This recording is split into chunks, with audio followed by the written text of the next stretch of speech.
So in 2019, I was abandoned out on the street by a sex trafficker here in Sacramento County. And that was the beginning of the life I have now. And it's taken almost 40 years of my life to now have the blinders off and see the world so differently than how I used to see things before. And what I'm doing now is I have a program that I've designed to help other women do exactly the same.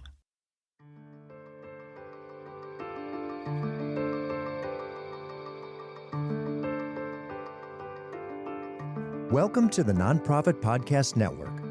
Our purpose and passion are simple: to highlight the incredible nonprofits that make our communities stronger. Each episode is a chance for these organizations to tell their story in their words, sharing not just what they do, but why it matters to the people they serve, to their supporters, and to all of us who believe in the power of community. Through podcasting, we hope to amplify their voices, inspire connection, and give them one more tool to impact the hearts of donors, partners, and neighbors alike. This work is made possible through the generous support of our incredible partners: CapTrust, offering fiduciary advice for endowments and foundations; Western Health Advantage, a local not-for-profit health plan that believes healthcare is more than coverage. It's about caring; CORE, executive leadership and comprehensive support services. They work in it so you can work on it. And 5 Star Bank, a local, trusted advisor to community nonprofits for over 25 years. January is Human Trafficking Awareness Month, an important reminder that trafficking isn't something that only happens somewhere else.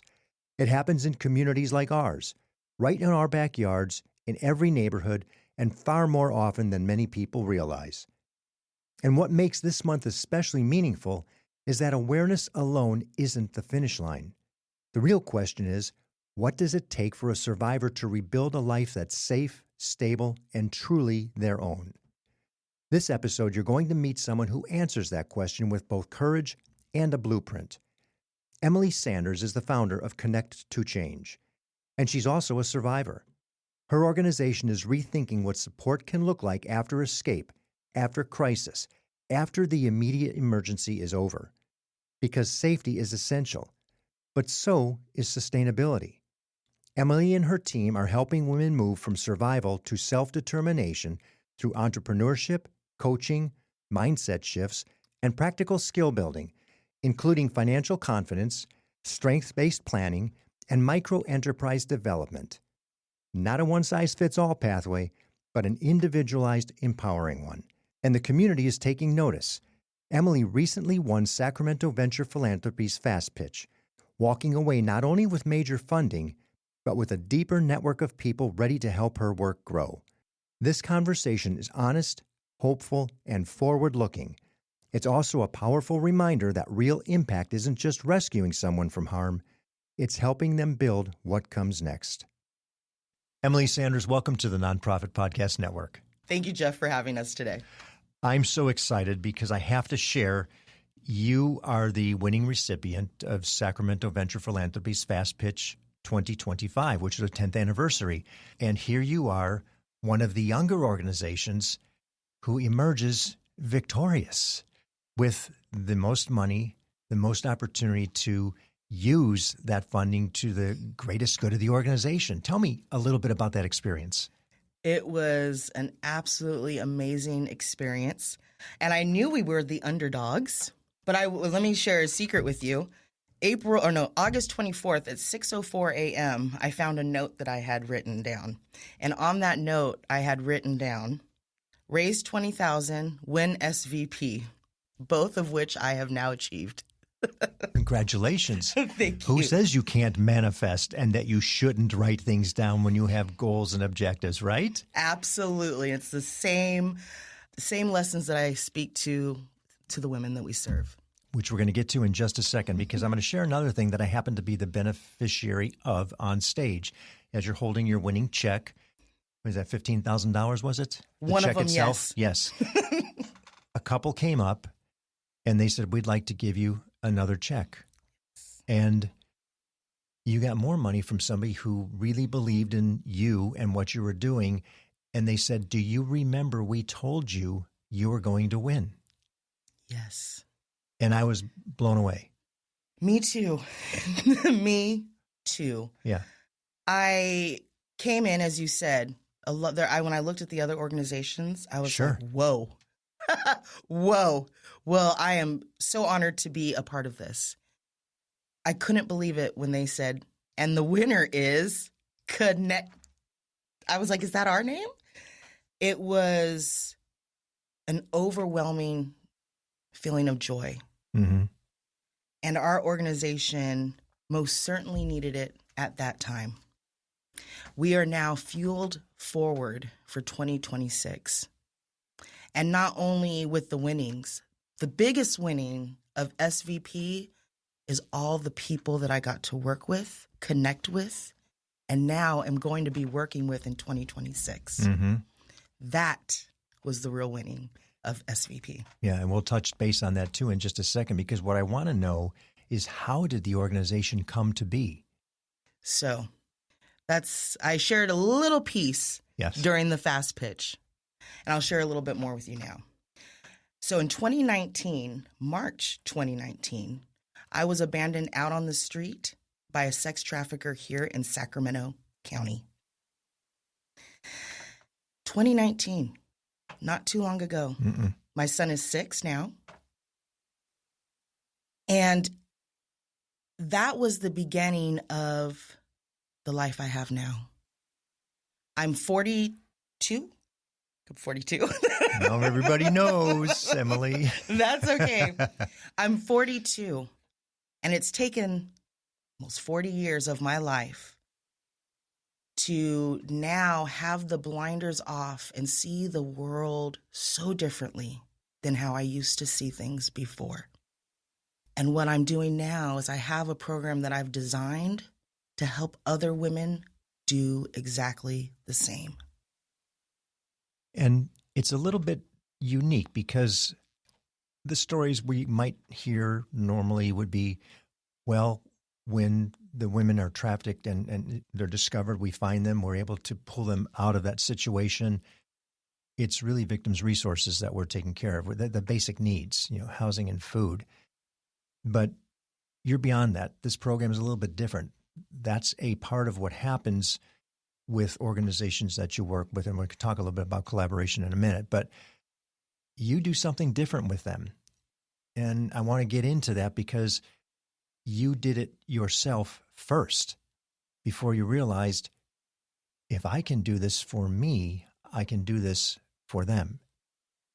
Absolutely. It's been a journey, right? It's a journey. Any entrepreneur will tell you it's a journey. I'm building this plane as I fly it. And that's not just the organization, right? That's myself too. One of the biggest things about entrepreneurship, it's not the business building or the business that you have at the end. It's the person that you become during the journey of being an entrepreneur. Because in order to reach those goals that you've set, in order to get to that place where you see you want to be, change has to happen. You have to learn, you have to grow, you have to become disciplined. But if you can set that why or set that dream, that goal into your mind, and you know that you will do whatever it takes to get there, that's what keeps people motivated. That's what opens women, that's what helps open women up to using all those resources and victim services tools that we were just speaking about, the numbers to call, the places to go to, all the things that you have to do to start rebuilding your life. They're out there. Mm-hmm. There's a lot of them. There are a lot of nonprofits. A lot of these women have been so victimized and torn down, and they've been on the system for quite some time. Promises broken. They're just going through the motions. They're showing up if they can. They're given the papers and the tools, but they just don't believe that anything's going to change. They dream of a better life. They know what they would like, but they don't see how to get there. Mm-hmm. We come in and I'm like, look, you can get there. I promise you, you can get there. It's going to take time and it's going to get work. We'll help you. We'll help you map out those steps. You have to do those steps yourself, but we'll walk them with you. And when we're teaching women and we're going over like, this is what I've done, this is what you can do. Here are some old belief systems that I know I even was brought up with. You might have thought this for 30 years, but let me show you a different way of thinking. Have you ever thought of this? This then opens them up to go, oh, you know what? Maybe I will call that number. Maybe I will use this. Maybe I will meet with my caseworker over here because you know what? I have to do this so that I can have this. Mm-hmm. So now those tools and the resources that are available, they're using them. Mm-hmm. They want to use them because they want a better life. I've had women come into the class. They've had to come with both their kids. I had one woman, she goes, oh, I woke up, this one was sick, the other one couldn't go to school, my babysitter didn't show up, but I was not going to miss coming to Emily's class. So here we are. I'm sorry. Is it okay if they're here? Of course they are. That's perfectly okay because they are, whatever they have to do, they want a different life and they're willing to do it. So I'm going to have you take a little step backwards because I want you to address what you did, the struggle you had to get started when you were trying to reintegrate and figure out what it was you wanted to do, how you wanted to be an entrepreneur in some way, shape, or form, and how you invested in yourself to get there first, knowing that without that, you'd never have the ability otherwise. Absolutely. That's blood money. Yes. And I say that because I donated blood, plasma to be specific, to pay for the business classes that I took. When I had initially stepped into the entrepreneurial field, it was in connection with the CORE program through the Asian Chamber of Commerce, and it was to get into a cannabis industry. They were offering at that time a $100,000 6-year free interest loan to put forward towards a cannabis business. Yeah. And I thought, wow, okay, well, this would be a great opportunity. I had never even thought of entrepreneurship. Let's just start there. My whole life, never thought of it as entrepreneurship as being something for me, right? All of a sudden, I thought, wait a second, I'm a part of this program now, and this is possible for me. I also understood that I didn't know anything about starting up a business, but I knew I could learn. Mm-hmm. And so I found the Women's Business Center. They had free mentorship. I signed up immediately for them, started working with a mentor through there. She had a couple classes, and at first I said, I can't afford that. I think I had $428 coming in every month at that point. And she said, well, I just wanted to offer it to you. You just let me know. Well, one of them was $499. That year, we received the COVID stimulus card in the mail. I remember when I got that, I could have used that $500. Absolutely could I have used it. But I went to the bank. I put it in my bank. I pulled into a parking spot and I paid for that class. And it's the best money I ever spent because it opened up the doors of opportunity and people. That's how I connected to Startup SAC community. That's who we partner with now today. The Sacramento Entrepreneurship Academy. I graduated as a alum in 2022. And that's the Carlson Center at Sac State. And the Carlson Center at Sac State, all of which we are now networking and collaborating with in 2026 for the women. And I just continued to grow as an entrepreneur, but I had to work on myself a great deal. I no longer, everything that was their fault or the government's fault, or it's all my fault. We had to come there. And I think we were speaking earlier about Taylor Swift has a good song, I'm the Problem, right? I had to learn that I was the problem. And then I had a lot of things I had to learn. During that time, I became certified as a domestic violence peer counselor, certified as an ICF master life coach, also a DISC practitioner. And I've continued to build my skills. And that's what I'm showing the women that they can do too. It's when you have an idea, you can build it into whatever you want it to be. Everything in this world that's a business was an idea at first, right? And if that's truly what you want, you have to grow as an individual to get it. And that's what we're doing now. And the program I designed is specifically, it's more than just business.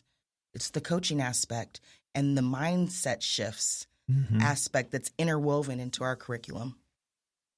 So the program is the extension of your experience now transferred to the women who are going through the same things you've gone through.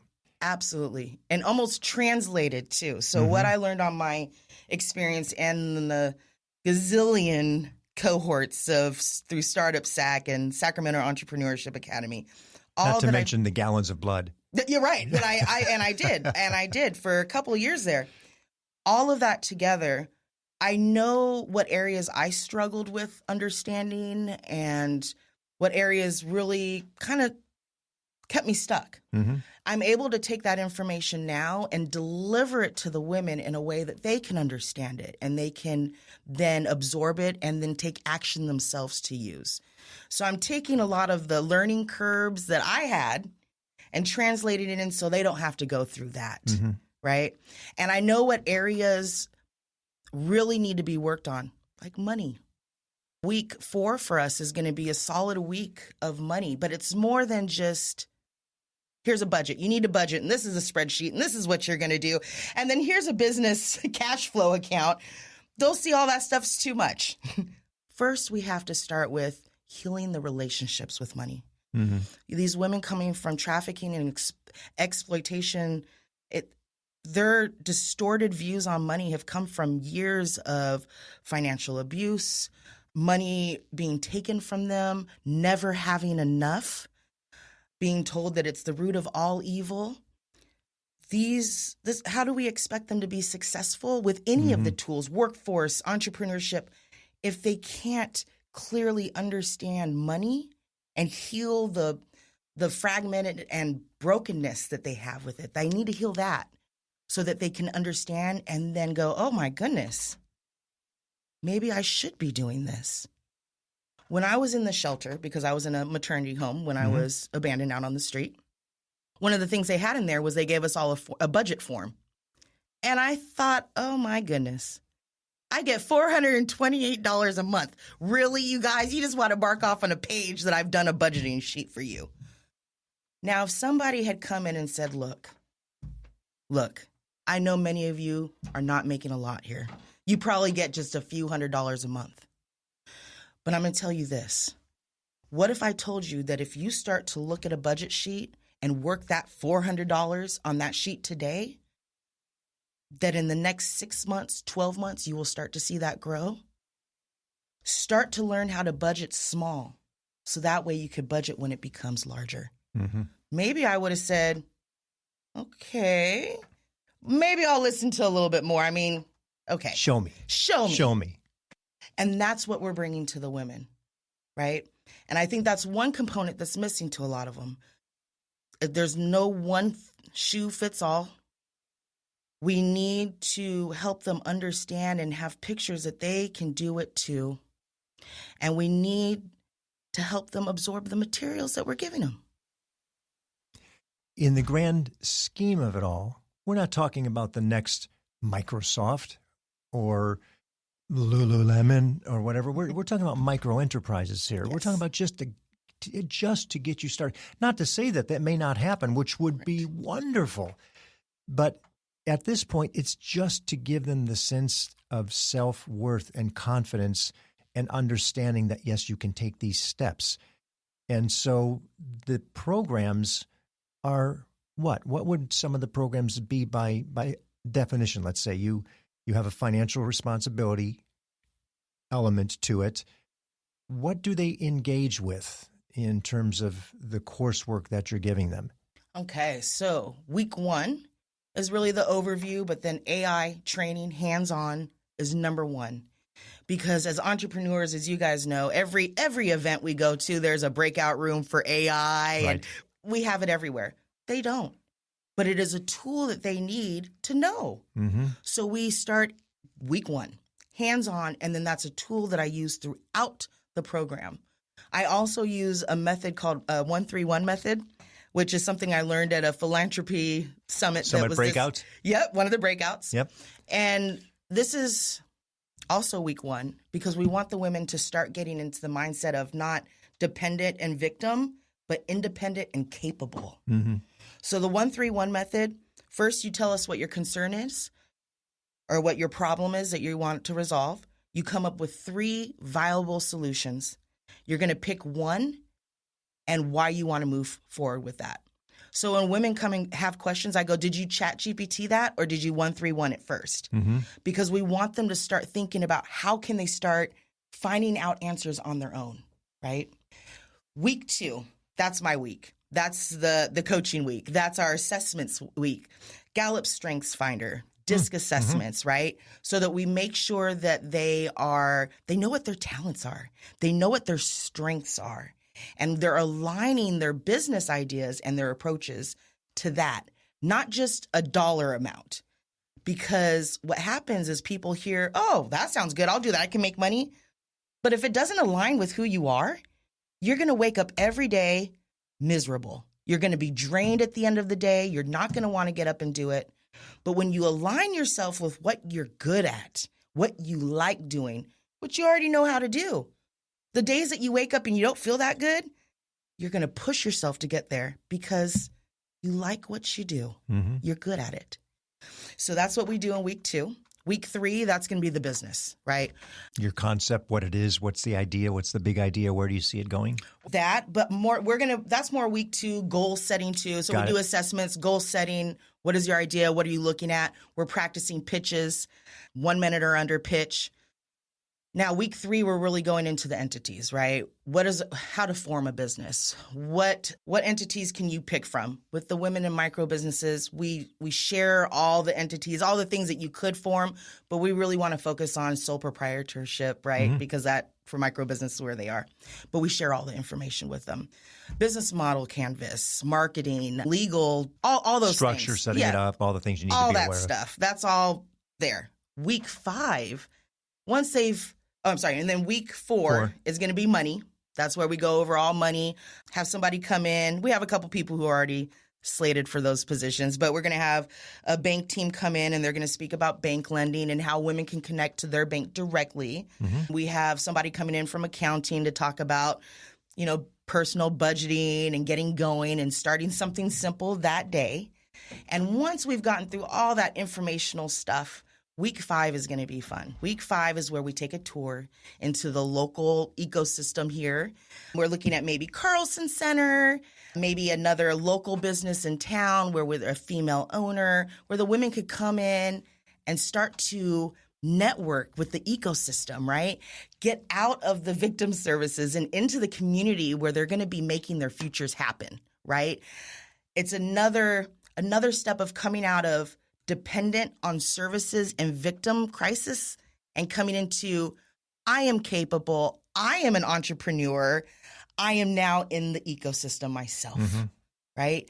And so that is what our structure is looking with right now. And then following those 5 weeks, we're going to have mentorship. So the women will get 3 one-hour mentorships with a business professional. And that's where they're going to really, all right, so here's my business model canvas that we did in class. What are my next steps? What do I need to do? And so those 3 sessions, they are really going to go over that with their mentor. And then after that, we have weekly sessions where we meet, they come in, we all work together. What is everybody working with? Do you need help on your project? What do we need to do over here? What is your need over here? And we discuss that, come together as a group, and we help one another move forward. How many women do you think will be in each of the classes going forward? So we're looking at around 20 per class. Okay. So about 80 by the end of 2026. Okay. So 4 sessions for these full curriculums over the course of the year. Yes. Now, it's good to note also is that every course that is taking place is going to be taking place directly following women's empowerment graduation. So one of the places that I partner with and go with every quarter, Women's Empowerment, workforce development program that they have. and I give a workshop on becoming the brand new you and what steps they can take. I would say that out of that classroom alone, they usually have 15 to 20 participants in their program. And the last one we had, there was 14, and all 14 signed up for our next class. Awesome. So there's no problem finding the interest. The women are interested. They want to do this. And what one of the women just told me today, she goes, it's because you believe in me. Nobody else has believed in my ideas. Which is everything. Yes. And it gives them hope then that they can continue and build that confidence. And as they demonstrate the ability to do it, they just learn and grow and learn and grow into what they're choosing to be. Yes. Yes. And like you said, it's micro businesses. So Right. we have one woman who's working on candles right now, and we have another one who's working on thrifting and reselling. And in the meantime, not only was she doing that, she's also now she found local bakeries and coffee shops in the city of Sacramento. And she goes, what do you guys do with your end of the day bakery goods? And they said, a couple places said, we throw them away. So she's now been going to these places, picking up the items, and then she goes around the community and delivers them to homeless. And these women are just amazing with what they're doing in the short period of time that we've been working together. In fact, one of them in my car right now, I have candles that she has made, and I'm going to be delivering them. For the holidays. Yes. Wonderful. Yes. So you mentioned a couple of things early on, which I was really, really thrilled to hear. They were more integrative than they were collaborative because we were building around it, but you're building around the same people that you are now collaborating with. So a Startup SAC, which that organization is going to help the entrepreneurs that you've got. A Carlson Center are going to help the entrepreneurs that you've got for those who choose to go down that path. You now have an awareness in the nonprofit ecosystem of working with trafficked women. Who are some of the organizations that you find yourself in alignment with? I would say women's empowerment and the table right now are my two biggest, or my leading ones, because we really have, as soon as the women graduate from there, then we start the program at the table, which is like a block away. And the table, for the benefit of those, that's Three Strands Global. Three Strands Global, yes. The table downtown, which opened up about a year ago. So it's a block away from women's empowerment. So we bridge services then, right, for the women graduating to the table. And then they also have the opportunity with us in the entrepreneurship. So we are collaborating not only the three of us as organizations, but also the women are, it's a win-win for everybody. It's a win-win for everybody how we are working this. The unique part about it is, like you said, for the last 3 years, I had been, everybody says network, you got to have your network. And I'm trying to build this network so we could get the shelter, we could get the support, not realizing the network I have already. Startup SAC, Carlson Center, Sacramento Entrepreneurship Academy, Evolution Accelerator, like all these the startup ecosystem, that's me. And so now I'm able to bridge women from the crisis and victim to the startup and entrepreneurship, right? And it's all through my experience, and where I found hiccups along the way, I'm able to even that out for the women now that we serve. Not to mention, because of your association with each of those organizations, it now gives them a sense of confidence again, comfort. Well, Emily's been there. I've got a soft lead in. Yes. I can ask questions. If I'm anxious about it, I can ask the questions before I just walk in. You already did the heavy lifting for them. Yes. Yeah. Yes. And I think it's huge too, is because women can see these are the steps that you walked, I could walk them too. And that is huge for women who are coming out of this. I'm telling you, a lot of them giving up, or they feel that, well, this is all I'm going to get. This is all I'm, and they go to this one organization for this month for that, because they know next month they could go get something from the other one. And it becomes this cycle, this vicious cycle of dependency. Yes. In fact, I think I forget what 43%. I think it's 43% of women who are survivors of human trafficking that come out make less than $25,000 a year, even years after escaping. 60% return back to county services within 12 to 18 months, right? So the typical escape job shelter isn't working. It's just not working for everyone. And there's nothing sustainable. It's not sustainable. The jobs, and one of the reasons why is we're talking about women who come out and my educational wise, 13 or maybe 8th grade level, what kind of job are they going to get? Whatever the minimum wage is paying. And the livable wage in California and Sacramento is, I think, about $30 for a livable wage. So if they get out, they get a job, they're barely on minimum wage, they have children, it's a job that's not aligned with who they are. So they're going to work every day becoming drained. And then they end up, it falls through, and now they're stuck. I don't know how many women either stay stuck on the system or go back out on the streets because they just don't see a way to make it for themselves. We'll hear more from Emily Sanders of Connect2Change right after a few words from those who make this program possible. I'm James Beckwith, President and CEO of Five Star Bank. We're dedicated to supporting nonprofit organizations who advocate for the strength, resilience, and vitality of those they serve. When nonprofit organizations thrive, our community does too. By supporting the Nonprofit Podcast Network, Five Star Bank is amplifying the voices and meaningful impact of our nonprofit community. We're Five Star Bank, a trusted nonprofit partner. How can we help you?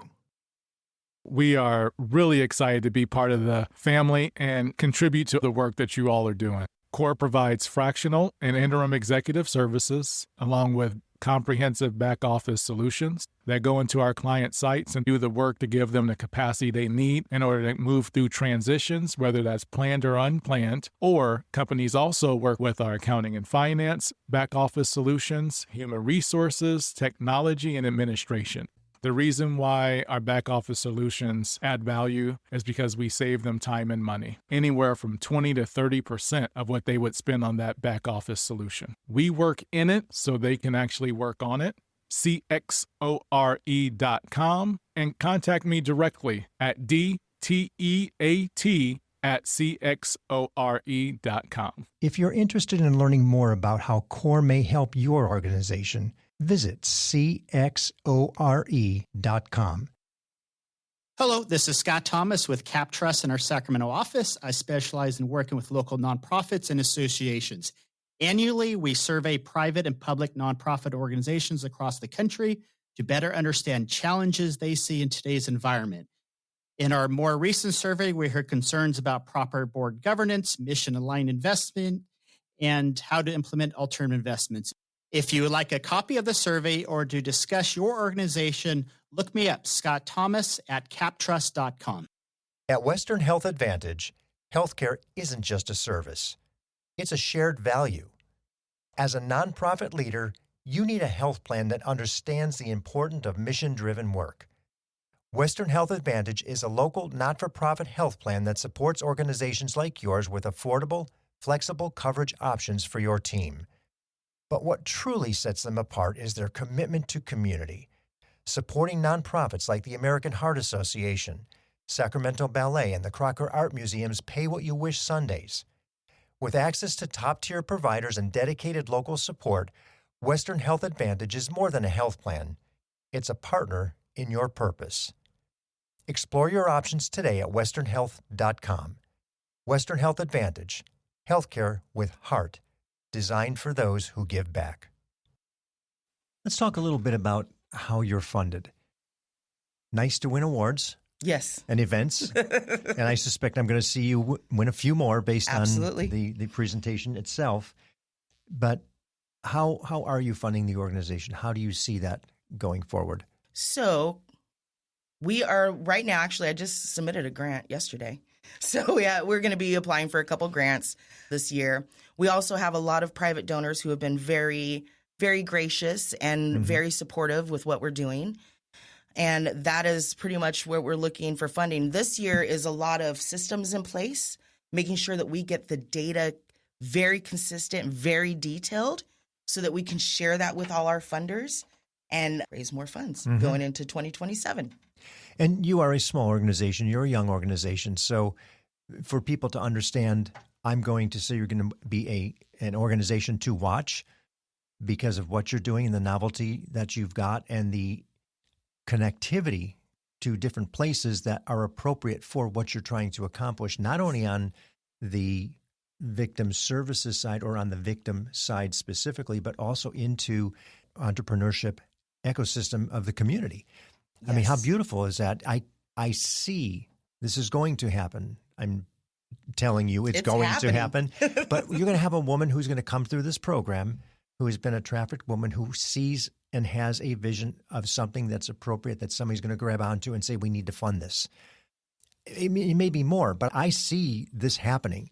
And that's going to be the huge success story that will give everybody else the hope that maybe they won't get to that threshold of success, but they'll get to a threshold of success that breaks that cycle. Let's dream for a second. Somebody comes and says, Emily, boy, I really like what you're doing. Give me a good enough reason to give you a blank check to make this thing work better, differently.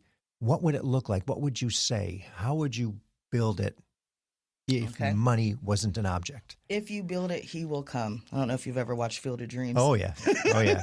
It's been kind of my motto over the last few years. Now, I was thinking of this the last couple days, and I wanted to say, I will refer back to my SVP pitch, right?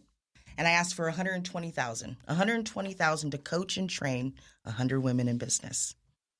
Now, with $120,000, we can fuel all the programs, the cohorts of 2026 through. We definitely could get through there. Now, my fundraising goal for the year, though, is $300 because that will empower us through, right? And that's what we are, empowerment through entrepreneurship. Mm-hmm. There's one thing we say in survivor groups, right, or in survivor classrooms, hurt people hurt people. Well, I have something else to say. Empowered people empower people. Mm-hmm. When you empower an organization, not to just get by, right, but empower them with the tools, the operational needs that they need to have taken care of, staffing, higher success rate for the women or the populations that they're serving, right? Empowered people empower people. Empowered organizations empower people. Now, with $300,000, we would be empowered. You're going to help the organization get all the operational overhead taken care of, marketing so that we can market for more funding, right? Not only can we power through all the cohorts, we can invest back into the women, really help them get going. So that's what I would say there. Because if you gave me a blank check, here's the thing. Let's keep it real. No organization goes from just beginnings to big endings in one day.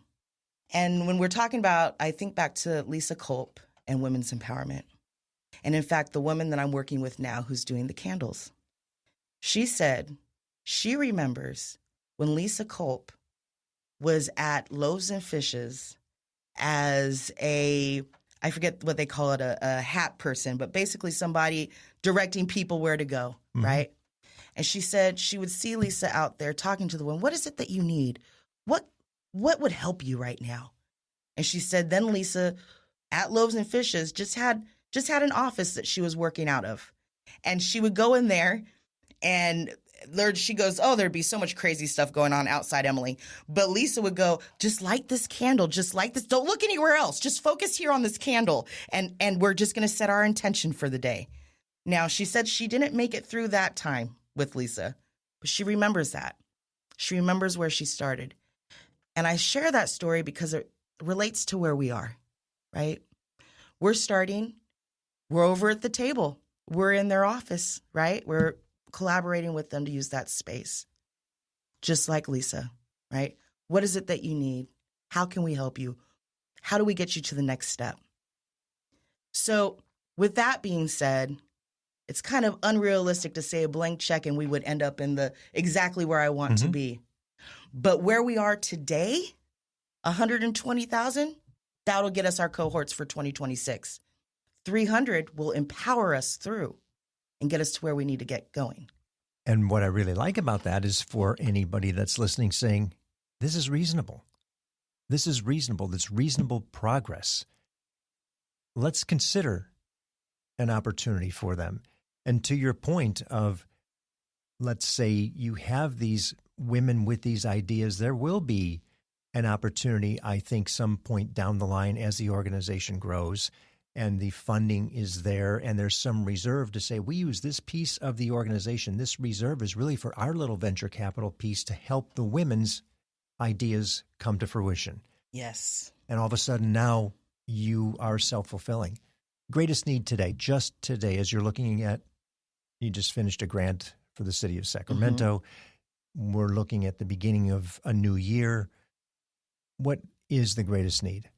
I have a couple. Actually, I have a couple. So I could tell you right now that our cohorts are going to be about 40,000 each. We have 4 of them in a year. Mm-hmm. So you guys could do the math there. Yep. And then, but what we need is, how do we get through them? I need the mentors. I need the volunteers to jump in. Those who would like to fill in and take over, do the marketing class, right? There are still a couple openings that I need to fill, but I need people to get involved. And maybe you're not the person who's going to write that 120,000 check, but maybe you're that person who knows where I need to go to get that. Let's collaborate, work with me. And in fact, send me an email. Definitely email me. Right now is the best time to email me. You'll be able to set some time on my calendar. We will get together. Let's sit down. Let's talk. Let's collaborate. Let's figure out how we can work together to make this happen for the women that we serve. And I'll put your email in the show notes, but do you want to give it just for the benefit of the listener? Absolutely, I do. It's Emily at Connect2Change.org. That is with the number 2 in the middle. So Emily at Connect2Change.org. I ask all our executive directors, leadership, CEO, president, whatever they might be titled, how they relax. Because you absorb so much of the organization, it becomes you. And it's a part of you. It's a passion project that you are deeply involved with.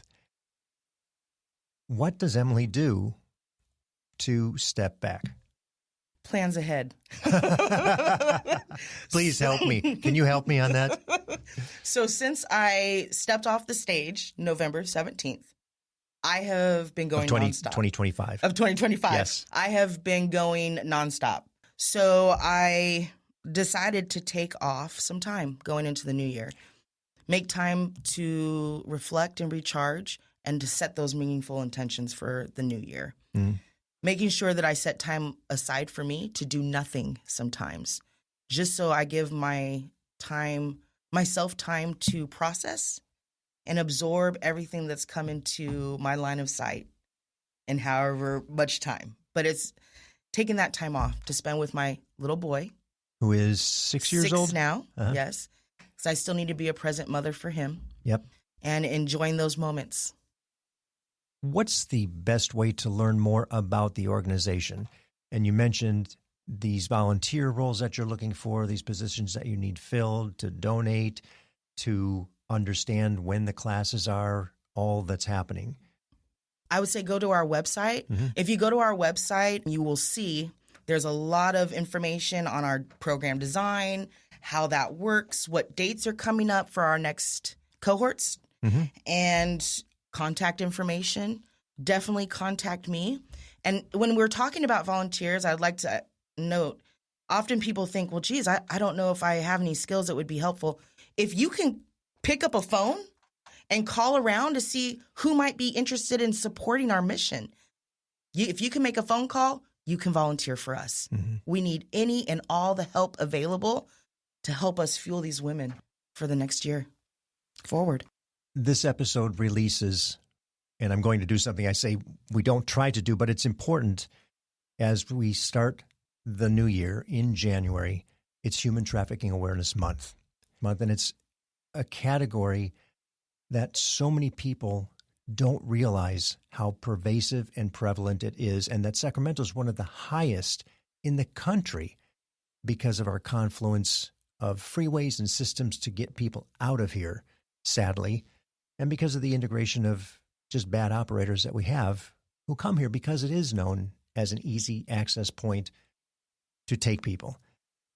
And what you're doing for those victims who are able to be found, who are able to be brought back into the system, to help them function, to reintegrate, to actually build a life, the way that you're doing it for them is nothing short of remarkable. It's a different approach. It's one thing to bring them in. Yes, they have to be taken care of. Yes, they need their basic needs. Yes, they need victim services and all those pieces and whatever other programs that they have to lean on until they can step out on their own. But you're giving them that opportunity for the first step. And I can only imagine the sense of pride and confidence and exuberance at, I'm doing something on my own because somebody believed in me. They gave me hope, and here I am. And that's what Connect2Change is doing. Mm-hmm. So thank you for that. I'm here today because people believed in me before I believed in myself. Mm-hmm. And now I'm in turn doing the same for the women that we serve. Empowered people. Empowered people. Thank you. Thank you. Thank you for listening to the Nonprofit Podcast Network. We hope today's episode inspired you and gave you a deeper look into the work of our local nonprofits. If you believe in our mission to amplify their voices, please take a moment to leave us a positive review and share this episode with a friend. It helps more people discover the incredible work happening in our community. And don't miss future episodes. Subscribe to our weekly updates and monthly newsletter at nonprofpod.com. And if you're part of a nonprofit that would like to be featured, we'd love to hear from you. Just visit the Guests tab on our website. The Nonprofit Podcast Network is recorded and produced at Hear Me Now Studio with generous support from our outstanding partners. CapTrust, fiduciary advice for endowments and foundations. Online at captrust.com. Western Health Advantage, local care with community impact. Find the plan that fits at westernhealth.com. CORE, executive leadership and comprehensive support services. Visit cxore.com. And 5 Star Bank, a local trusted advisor to community nonprofits for over 25 years. 5starbank.com.